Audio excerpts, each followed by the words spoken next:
Yeah, it's Megan. Okay, so before anybody starts their lessons, just give me kind of a signal and I'm just going to flag to the videographer that we are starting. So he'll, okay. But we need to probably move back a little bit too, just away from the shots, just so they can be. Okay. Ready, set, go. What's that? Ride-offs, and I have adults that know how to ride but don't know polo. Ready, set, go? They just kind of got through your school program, just got through the riding, so the next thing is ride-offs. They kind of did the line of the ball, so I guess ride-offs is next. Okay. Okay, guys, so you kind of understand the line of the ball. We're going to use this white line here as a guideline. Do you guys know what some of the important parts of a ride-off are for polo?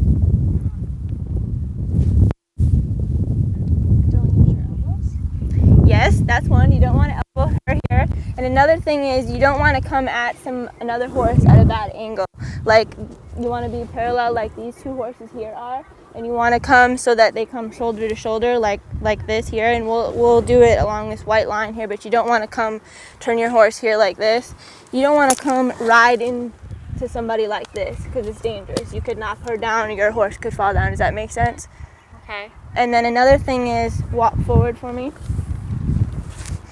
You want to come at the same speed too, like this. You're both walking, don't run me over, but you're both walking like that and you're going to come together then. But you want to keep your horse directly next to hers. Does that make sense? Yeah. So keep moving at the same speed. Now move over. Don't worry about that ball. Oh, God. Yeah, but see how your horse brought her head across the rider? You want to keep her moving. The idea is to make forward progress and push her out of the way so that ball. Does that make sense? How do I make them do that? Just use your legs and push them forward. The aid for moving your horses forward is to use your legs and push her forward here and bring your hand forward so you're not telling her to stop. Okay. This bit in her mouth tells her to stop, right? Okay, so let's try it again. And don't come crooked at her like I said in the beginning, and come with the same speed she is. Use that ball as a guideline down there. We're going to have you push Amy out of the way and try to back the ball, okay? So both start walking at the same pace. Keep your horse going forward now. Go forward toward the ball. Once you have your rider out of the way, proceed on to the ball. Does that make sense? Okay. Now you have her out of the way. Now make your back shot. Good. Did that make sense? Yep. Good. All right, come on back down here. Let's do a bad example. Start down here and we'll go that way again.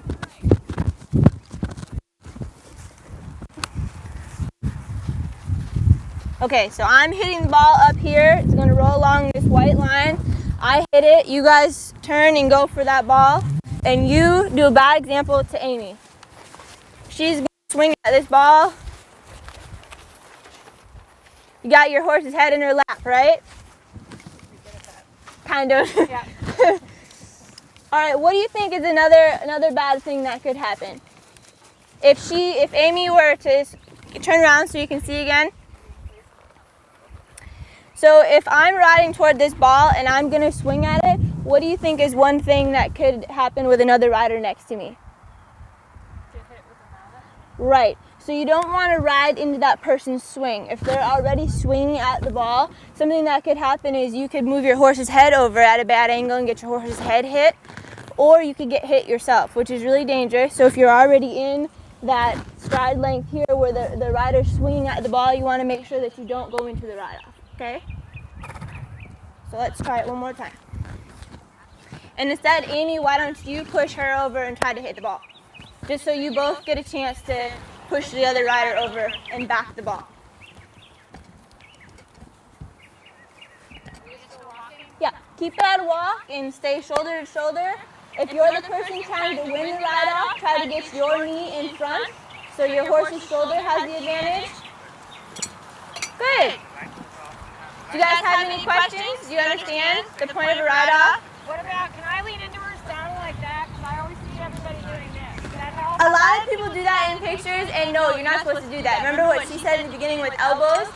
You don't want to be elbowing the other person or pushing them over. You should get your horse square and just use your horse to push them over. Make sense? What do I do when she comes, like, before she came, she developed what Try to push her back. Try to hold her over there. She's trying to take you out of the play, and you're trying to hold your position so she can't take you out. So just ask your horse to push back into her. And by ask, I mean use your leg and your arm to pull them back in. Does that make sense? Any other questions?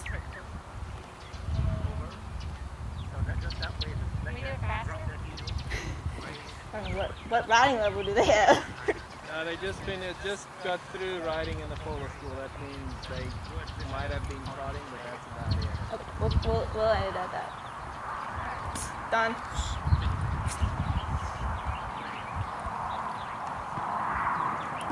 Okay, anybody got comments on improvements?